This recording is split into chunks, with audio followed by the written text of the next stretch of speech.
Hello, Assalamualaikum warahmatullahi wabarakatuh, and very good evening. Okay, since this is done with topic 4, I'm still doing continuous part because if I'm not mistaken, the last part I will stop at this slide. Okay, trigger after sales service. This is regarding product strategy.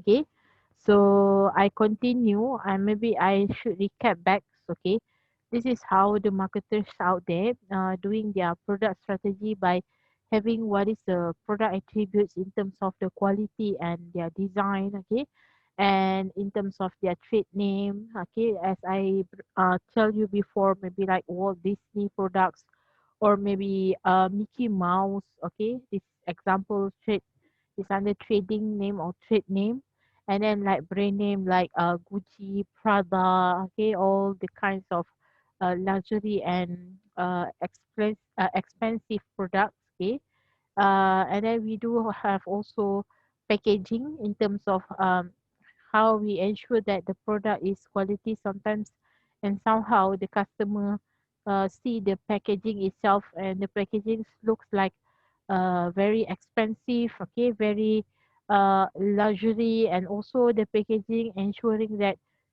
one step ahead that it can convincing the customer that the quality is product the product is quality, the quality is the product itself. Okay, and also we do have labeling. Okay, in terms of the labeling of the product to ensure whether the customer can be informed through the labeling. For example, like I told you before regarding like halal, we do have halal products. Okay, example like here, maybe I can show that this is a logo of halal, and then I show to you all also regarding the kosher. Okay, the kosher logo, and we do have some warranty to ensure that when you buy some products, especially high-end products, they have equipped together with some assurance. So that one assurance we call as warranty, and also after sales service. This is talking about after you buying the certain products. Okay, the product also equipped with some of the service after you buy that particular services, buy particular, sorry, buy particular products, and then they equip it together with some we call as after sales service. Example like product water filter like Kowe or Coco. After you buy their product, they still give some services, for example, like free maintenance and services, okay, for 3 months, okay, and then um, maybe some of you buying some car, and then they also provide some particular for uh, what we call workers services, okay, ataupun kita panggil charge for workman labor, okay, will be free for 3 months, example. So this is what we call as after sales service, okay.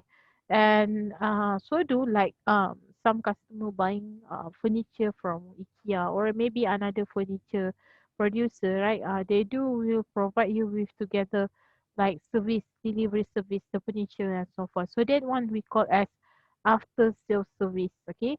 All right. So service quality, okay. How we want to make sure that the service is quality. So it depends because quality is we call as abstract, okay, or it something like determined by someone. If you like me, the quality of the product is like A quality, or someone like maybe B quality, someone might be C quality. So every single of the customer will have different in terms of their quality. Okay, so but in here they are talking about the consistency, how you can actually provide some quality services in very consistency way. Because when we're talking about the service, you expect that the consumer consume your product in very long services, okay, of course, to make sure they are loyal to you all, and at the same time they are consistent to be with you because of your good services. So that's why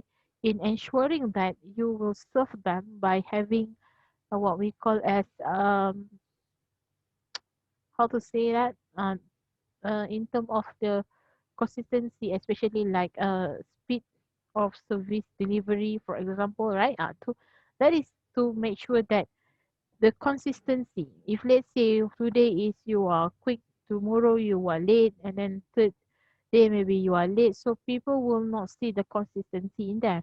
So in terms of delivering services, also should ensure that there will be the consistency. And the next one we're talking about the service package. Okay, so in other way around somehow there will be like a service package whereby they will have some combination of the services at a very competitive price. So example, if you buy one product, you get, maybe you have to be charged like 8 ringgit, let's say in this Klang Valley area, right?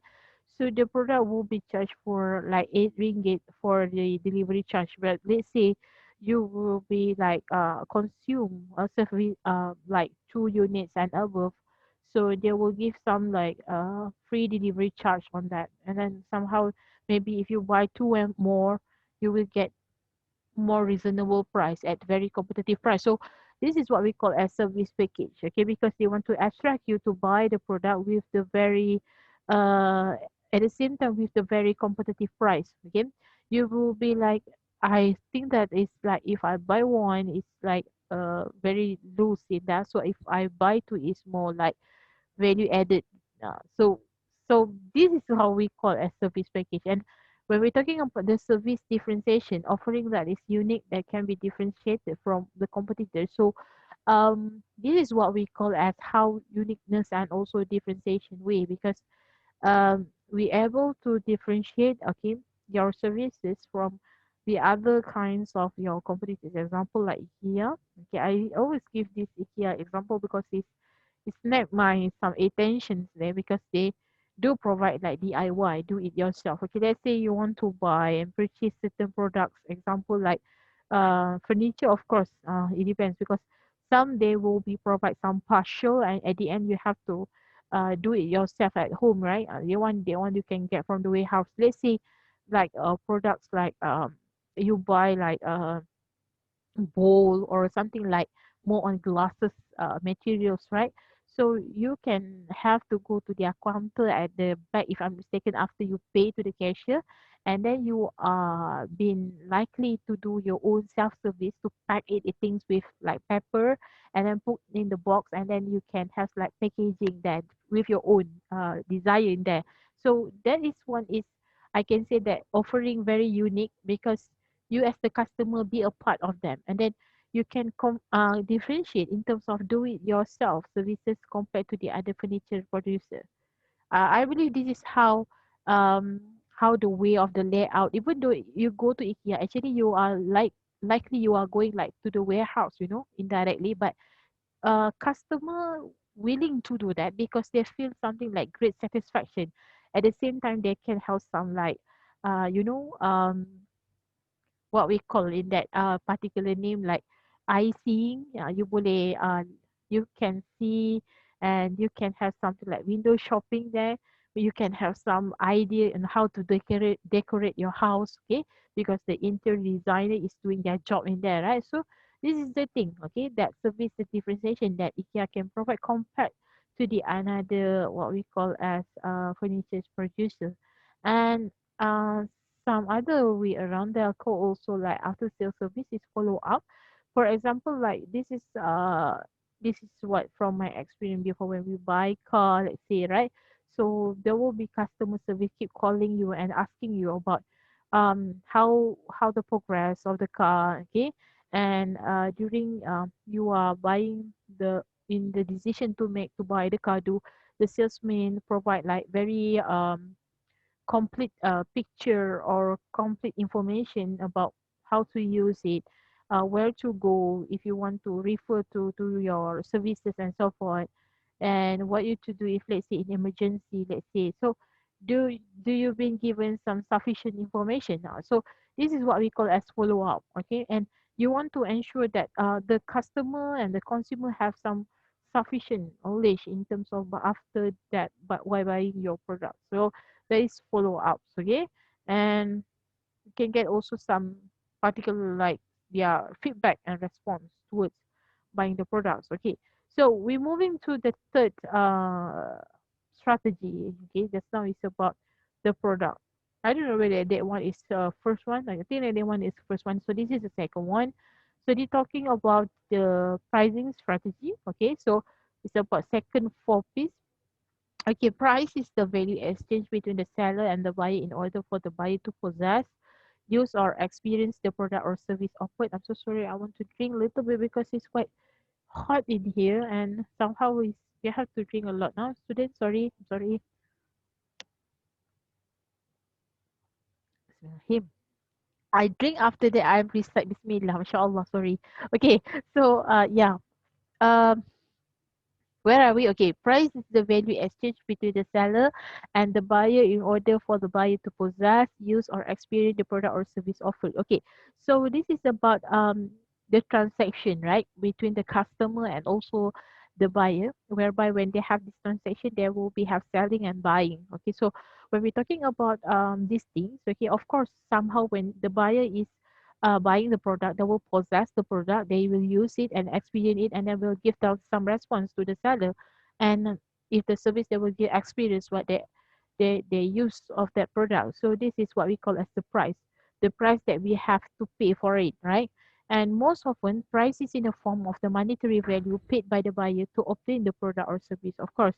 So in other way around, when as the buyer we buy the products, actually in return we pay for the certain amount to get the product, right? So this is what we call as the monetary value, because this is the tools, is the form of the transaction occurred between the buyer and also the seller. Okay, so the common pricing methods we do have based on the cost. Okay, so we have fixed cost plus variable cost and also desired margin. So fixed cost is about the costs have been determined as fixed cost tetap, and the variable cost is the cost that can be changed. Okay, it based on maybe particular like some other factors influence us in order to have this variable cost.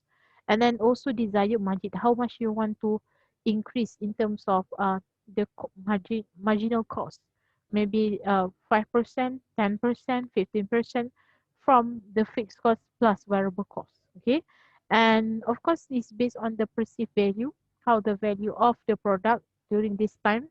Okay, if you ask me, okay, what is this, if you ask your grandma and grandpa, or maybe your father and mother, the land at the rural area, maybe before this 50 years ago, maybe it's just on the value of around maybe 1,000. But if you ask me today, maybe the value of the land from 1,000 is become 1 million today. Okay, because it based on the value of the market. Okay, when we're talking about properties industry right now, this is the thing that we have to put into some, we have to ponder, okay, some in our mind. uh the properties value is keep increasing somehow. Okay, and it's nothing to be lose when we invested some portion on our properties, and the third one, based on the competition, of course we have to compete with our competitors in terms of the pricing. And of course in terms of the pricing itself, the competitors A, B, C until Z, if I'm not mistaken, they keep on challenging, and this is what we call as the price war. But bear in mind, when you do this kind of the price war, not until you are having something like uh, desired margin in here or total loss. Okay, because when you are to want to lower, sorry, when you want to lowering your price, you have to indicate that it's not until below than break even cost, because we have to ensure that we still get some portion of the profit while we are selling our product. Okay, so this is the thing that you have to bear in our mind on that. Okay, um, we move to the pricing tactics. Okay, we do have price lining, and then we also have discounting, purchase with purchase, psychological pricing, captive pricing, wait, a product bundle pricing, and also segmentation pricing. Okay, the first one, when we're talking about pricing, price lining, this is determine the price where we should put into line. Okay, how we want to ensure that there were certain circumstances that they put not below the line, not over the line. Okay, so it means that the price are in still in a control level. Okay, I give example like product household products or controlling product, for example cooking oils, okay, rice, what else, petroleum. Okay, so this is all the price lining product which is a control by the government. Okay, um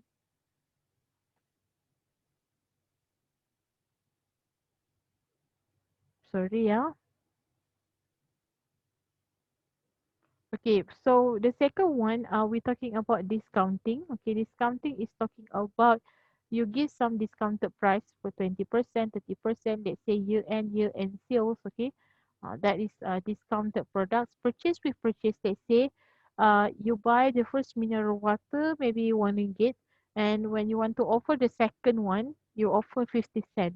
So you have to purchase 1 ringgit first in order to get 50 cent price. That is purchase with purchase. So you can see this line most likely in a retailer. Okay, so they do have some what we call like giant. Okay, they will put some of the product at the chef PWP, so to ensure that the customer will get the second price for that after buying the first product on that particular product offered. And then psychological pricing, for example. So sorry, I have always taste feel very thirsty. Okay,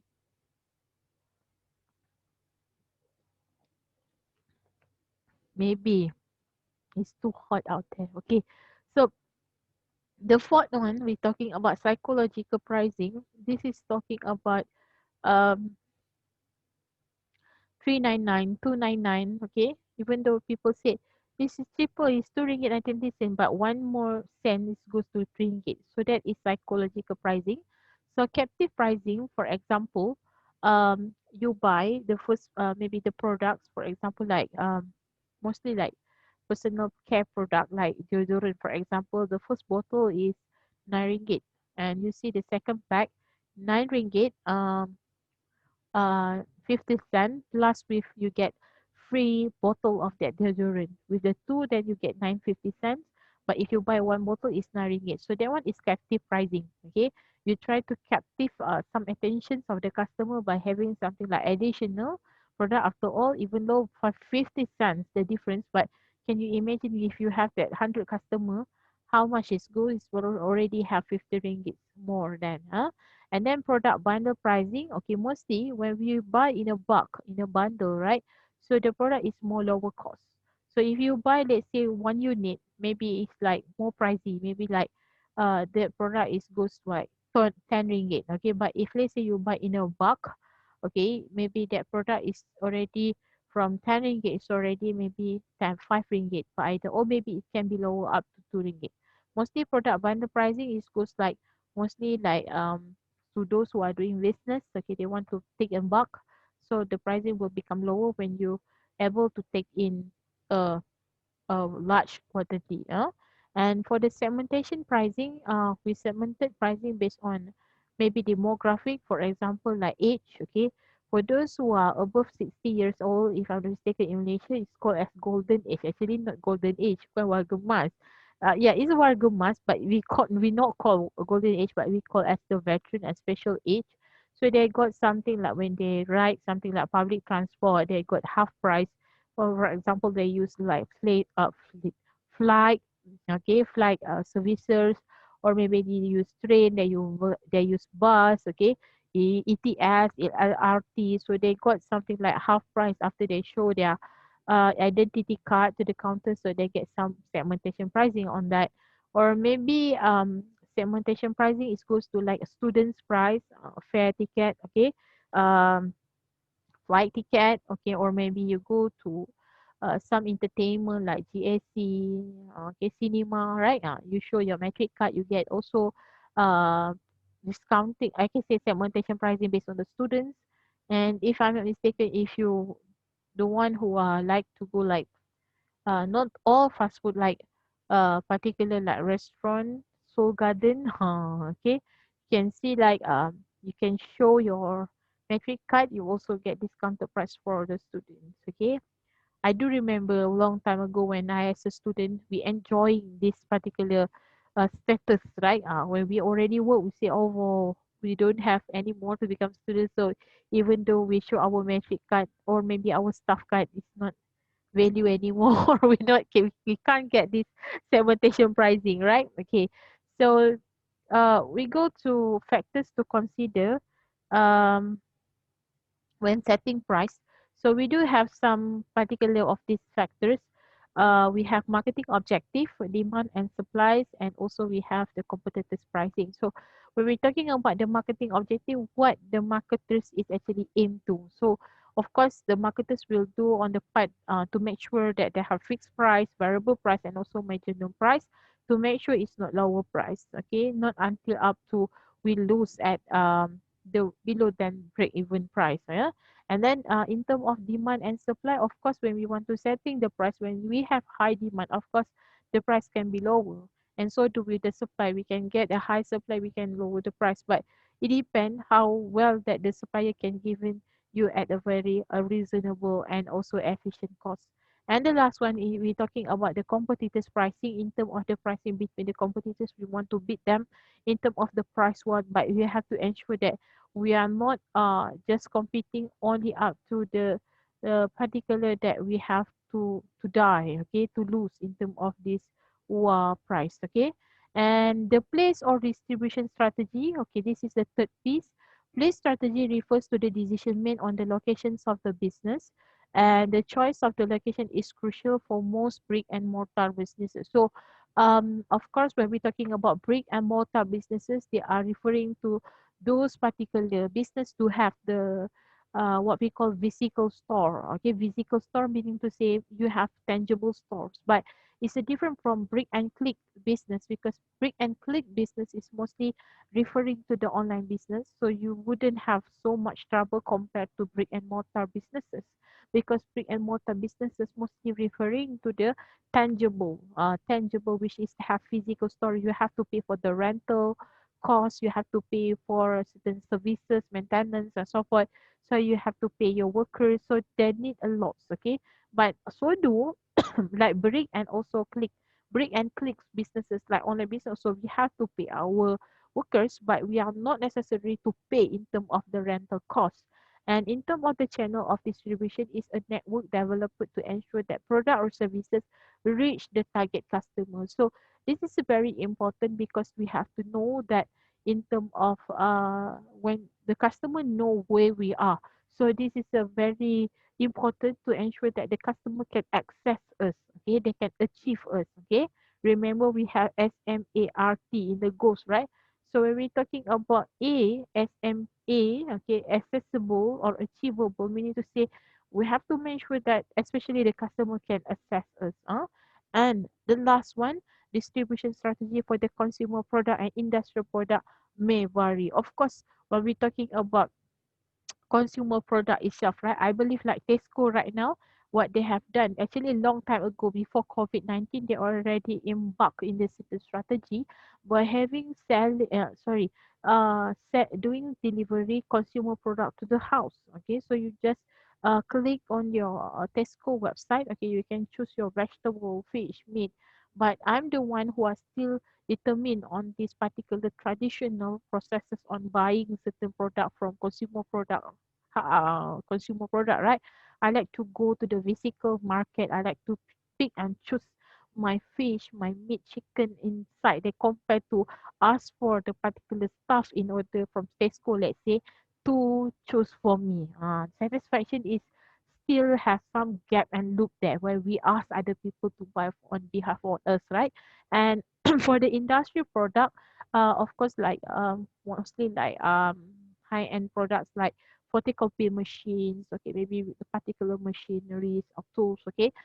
This is also very what we call may vary, different on the way. Maybe you can pick and choose, you can buy from online, maybe on the way how you want to use it also different because this is involve high cost and also maintenance. So we have to be very particular and very meticulous when we are doing this buying product, buying process. Okay, and then we also have a distribution strategy. So as you can see in Saudi international business, we only have three channels, but in the international business, we do have one, two, three, four, five channels in here. First one, how distribution strategy is goes. Manufacturer or producer will goes directly to consumer. Mostly this is for the online businesses. Okay, and the second channel, producer or producers goes to wholesaler, retailer, and then goes to customer. So if you realize from the second channel, there is a lot of intermediaries. Terlalu banyak dia punya orang pertengahan. Sorry ya. There were a lot of the middlemen in the line of the process. And the third channel is start from the manufacturer or producer, goes to retailer and the consumer. In here, the middleman will be only retailers, and the fourth one from the manufacturer or producer from the wholesaler and goes to the consumer, which by in here that there is no retailer.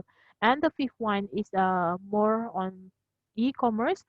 Manufacturer or producer goes to e-intermediaries. E-intermediaries is to referring like online and with social media marketing, okay, national social media tools, okay, they use e-intermediary website, blog, and every single of the e-intermediaries in order to go for the customer, okay. All right, and the factors to consider when determining distribution strategy, we have the type of products, okay. We have to make sure which product is suitable for the certain of the distribution and the target market who willing to buy our products. Market coverage, whether it's rural area or a urban area or maybe it's urban area. And we will see that in terms of the transportation is whether the transportation able to cope and to get the product itself. And the last one, product standardization, whether the product can be standardized while we are doing this distribution process, okay. So I want you to urge everyone to make sure that for this thing you have to read this, okay. Yeah, the manual, please make sure that you turn up to topic 4, and then at the same time don't forget from time to time to refer to your book, okay, to make sure that all those things is still on track, because I got some many PM to be asking me about the questions, okay, regarding your business plan. But I want you to make sure that you read, okay, you read from those here to make sure that you are on track, okay. Factors to consider. Okay. Factors to consider in here is still under marketing plan. Okay, marketing plan. Okay, so make sure that you have here.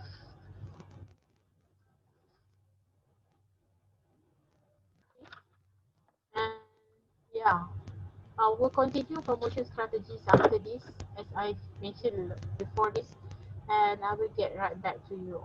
Okay, thank you so much for listening for right now. And yeah, happy working to do your assignment, okay. And at the same time, don't forget to refer from previous topic, because previous topic 3 is start with the administrative plan. This is marketing plan.